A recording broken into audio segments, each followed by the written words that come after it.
ஸ்ரீ ராமஜென்ம பூமியில் அயோத்தியில் இன்றைக்கு எங்களுடைய முன்னோர்கள் இந்துக்கள் தானே. அதனால் இந்த பண்பாட்டையும் நான் இந்த கட்சியில் இணைவதற்கு முன்னால் கடுமையாக RSS பாரதிய ஜனதா கட்சி. வாழ்க வளமுடன். என்னுடைய பெயர் சையத் இப்ராஹிம் என்கிற வேலூர் இப்ராஹிம். நான் சட்டம் படித்திருக்கிறேன்.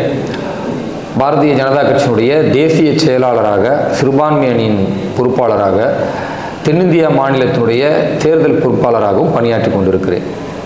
ராமர் கோவிலை பற்றிய உங்களது கருத்து? ஸ்ரீ ராமஜென்ம பூமியில் அயோத்தியில் இன்றைக்கு ராமருடைய கோவில் கட்டுமானம் முடிந்து அது திறந்த பிறகு இன்றைக்கி லட்சக்கணக்கான மக்கள் சென்று கொண்டிருக்கிறார்கள்.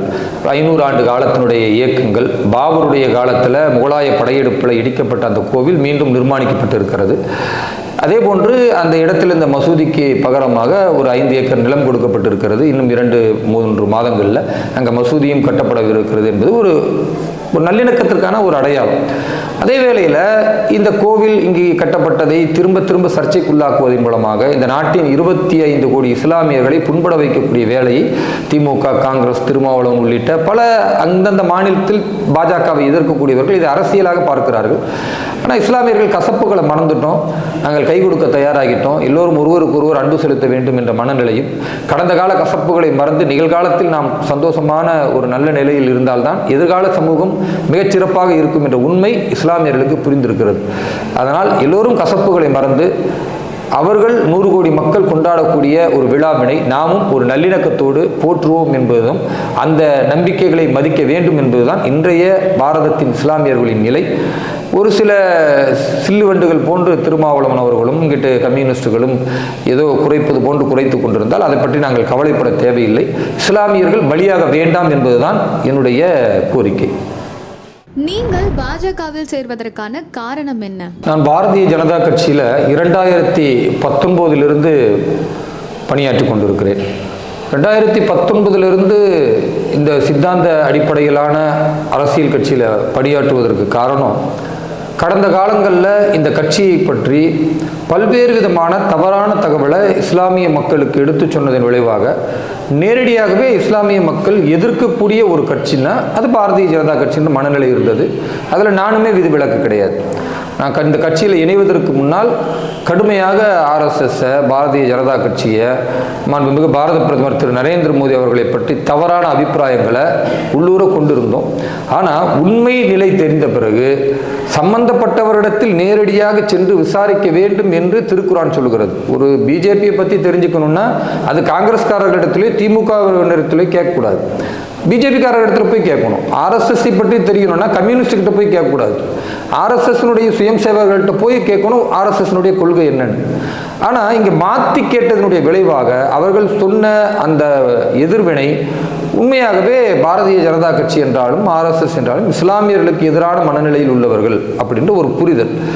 இந்த புரிதல் எப்பொழுது எனக்கு தெளிவாக விளங்கி இவர்கள் சொல்லுவது அத்தனையும் பொய், RSS என்பது இந்த தேசத்திற்கான ஒரு கட்டமைப்பை, தேசபக்தியை, நம்முடைய கலாச்சாரங்களை, பண்பாட்டை பாதுகாக்கிற அமைப்பு.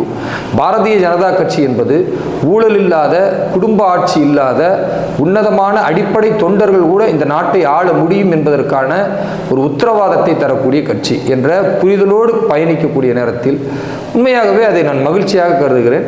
இஸ்லாமிய மக்கள் இதை சரியான முறையில் புரியலை. அந்த புரிய வைக்கக்கூடிய வேலையை நாங்கள் இப்போ எல்லோரும் சேர்ந்து பார்த்து கொண்டிருக்கிறோம். இதில் கடும் எதிர்ப்புகள் இருக்கிறது, அவதூறுகள் இருக்கிறது, காயங்கள் இருக்கிறது, வன்முறை தாக்குதல் இருக்கிறது. இதையெல்லாம் தாண்டி நிச்சயமாக இந்த கட்சியை, இந்த கட்சியினுடைய சித்தாந்தத்தை நாங்கள் கொண்டு செல்லும் பொழுது இன்றைக்கு பெரும்பாலான இஸ்லாமியர்கள் புரிந்துணர்வு அடிப்படையில் வந்து கொண்டிருக்கிறார்கள். விரைவில் தமிழகத்தில் பாரதிய ஜனதா கட்சியின் பின்னால் அணிவகுக்க இஸ்லாமியர்களும் கிறிஸ்துவர்களும் திரண்டு வருவார்கள் என்ற நம்பிக்கை எங்களுக்கு இருக்கு. தமிழக பாஜக தலைவர் அண்ணாமலையின் செயல்பாடுகளை பற்றிய உங்களது கருத்து? தமிழக பாரதிய ஜனதா கட்சியின் மாநில தலைவர் திரு அண்ணாமலை அவர்களின் செயல்பாடு தமிழகமே பார்த்து கொண்டிருக்கிறது. எண்மண் எண் மக்கள் யாத்திரை மிகப்பெரிய ஒரு மறுமலர்ச்சியை, ஒரு அரசியல் புரட்சியை ஏற்படுத்தி இருக்கிறது. ஒரு ஒரு சிறந்த தலைவர். அவர் பேச்சாற்றலாக இருக்கட்டும், இயல்பாக அவருடைய முன்னேற்பாடுகள், அவருடைய நடவடிக்கைகள் எல்லாமே ரொம்ப சுறுசுறுப்பாக ஒரு சிறப்பான முறையில், அறிவார்ந்த முறையில், புள்ளி விவரங்களோட ஆட்சியாளர்களை எதிர்க்கிற முறையில் ஒரு தனித்துவமான தலைவர். அப்படிப்பட்ட தலைவர்களை தமிழகம் இதற்கு முன்னால் கண்டதில்லை என்று கூட சொல்லலாம். அந்த அளவிற்கு ஒரு வீரியமிக்க ஒரு தலைவராக இருக்கிறார். அவருடைய பாணியில் வெவ்வேறு தலைவர்களுக்கு வெவ்வேறு யூனிக் ஒரு அடையாளம் இருக்கும். அவருடைய அடையாளம் என்பது ஒரு சிறப்பான அடையாளமாக இருக்கிறது. விமர்சனங்களை கண்டு அஞ்சுவதில்லை. அதனால் அவரை போன்ற தலைவர்கள் பாரதிய ஜனதா கட்சிக்கு கிடைத்திருக்கிறது என்பது எங்களுடைய கட்சிக்கு இன்னும் மெருகூட்டி மக்களிடத்தில் கொண்டு செல்வதற்கு உதவும். கட்சி வேலைக்காக அல்லது பிரச்சாரத்திற்காக செல்லும் பொழுது காவல்துறை உங்களை தொடர்ந்து முடக்குவதற்கான காரணம் என்ன? என்ன போற இடங்கள்லாம் காவல்துறை கைது செய்கிறார்கள் என்றால், அதுக்கு காவல்துறையை நம்ம எப்படி குறை சொல்ல முடியும்? ஆளும் அரசு என்னுடைய செயல்பாடுகளை முடக்க நினைக்கிறது, என்னுடைய பேச்சுக்களை மக்களிடத்தில் செல்ல விடாமல் தடுக்க நினைக்கிறது. இஸ்லாமிய மக்கள் புரிந்து கொண்டால் சிறுபான்மையினுடைய வாக்கு வங்கி இழந்துவிடும் என்ற அந்த அச்சம் திமுகவிற்கு இருக்கிறது. அதனால் ஐயா ஸ்டாலின் அவர்களுடைய ஒரே ஒரு வேலை, அவருக்கு பல வேலைகள் இருக்கலாம், அதில் மிக முக்கியமான வேலை வேலூர் இப்ராஹிம் இஸ்லாமிய மக்களை சந்தித்தால் சிறுபான்மை மக்களிடத்தில் பிரதமருடைய நலத்திட்டங்களை கொண்டு செல்ல முயன்றால் உடனடியாக அவரை கைது செய்யுங்கள். அதுக்கு ஒரு காரணம் ரெடிமேடாக காவல்துறை வச்சிருக்கிறாங்க. உங்களுக்கு கடும் அச்சுறுத்தல் இருக்கு, அதனால உங்களை கைது செய்கிறோம். அச்சுறுத்தல் இருக்குன்னா அதுக்கு பாதுகாப்பு கொடுக்கணும். அச்சுறுத்தலை யார் ஏற்படுத்துகிறார்களோ அவர்களை கைது செய்ய வேண்டும் என்பது பொது நீதி. இந்த பொது நீதிக்கு எதிரான ஒரு நீதியை, அநீதியை செயல்படுத்தக்கூடிய ஒரு ஆட்சியாளராக ஐயா ஸ்டாலின் இருக்கிறார். அநீதி வெல்லாது, அதர்மம் வெல்லாது, தர்மம் நிச்சயமாக வெல்லும். என்னுடைய சொல்லும் என்னுடைய பேச்சும் சிறுபான்மை மக்களை தாண்டி இன்னைக்கு பெரும்பான்மை இந்து சகோதரர்களும் இதை நியாயம் என்று உணர்ந்திருக்கிறார்கள். கட்சிகளை தாண்டி திமுகவில் இருக்கிற இந்துவா இருக்கட்டும் அல்லது அதிமுகவில் இருக்கிற இந்துவா இருக்கட்டும், அவர் பாய் கரெக்டாக தானே சொல்றாரு. ஒரு இஸ்லாமியராக இருக்கிறாரு. தேசப்பற்றோடு அந்த சமூக மக்களின் தேசிய நீரோட்டத்தில் கொண்டு வர வேண்டும் என்று நினைப்பதும், எல்லா மதங்களையும் மதித்து எல்லா மதங்களோடு இந்த பாரதத்தின் வளர்ச்சிக்கு இஸ்லாமிய மக்களும் கிறிஸ்துவ மக்களும் முன்னிறுத்த வேண்டும் என்ற அவருடைய குரல் சரிதானே என்று கட்சிகளை தாண்டி எல்லா இந்துக்களும் இன்றைக்கு பேசக்கூடிய ஒரு இடத்தில் வந்திருக்கிறது என்றால் அதற்கு இந்த காவல்துறை தடுத்தது, ஐயா ஸ்டாலின் அவர்களுடைய அடக்குமுறை மிக முக்கியமான காரணம். அடக்குமுறைகளை தாண்டி அநீதிக்கு எதிராக நிச்சயமாக என்னுடைய குரல் இருக்கும். தர்மம் வெல்லும். தமிழகத்தில் பாஜகவின் கூட்டணி யாரோடு? எங்களுடைய கூட்டணி பாரத பிரதமர் திரு நரேந்திர மோடி அவர்களை யார் தலைமையேற்று மீண்டும் அவர் பிரதமராக வர வேண்டும் என்று நினைக்கிறார்களோ அவர்கள் அத்தனை பேர்களோடும் இணைந்து தேர்தலை சந்திப்போம். தேர்தலை பொறுத்தவரை ஒரே நோக்கம்தான், இந்த நாடு ஊழலற்ற ஒரு உன்னதமான வளர்ச்சிக்கு போக வேண்டும். அதற்கு திரு நரேந்திர மோடி அவர்கள் மீண்டும் பிரதமராக ஆக வேண்டும். ஒரு மெகா கூட்டணி இருக்கும்.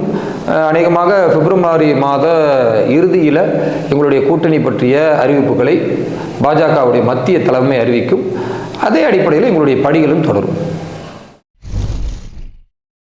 இந்த நாட்டின் 25 கோடி இஸ்லாமியர்களை புண்பட வைக்கக்கூடிய வேலையை, சாராயத்தை விற்று இந்த தேசத்திலே முதல் மாநிலம் என்று பெயர் எடுக்கிற தமிழ்நாடு தான் இந்தியாவிலே முதல் கடன்கார மாநிலம்.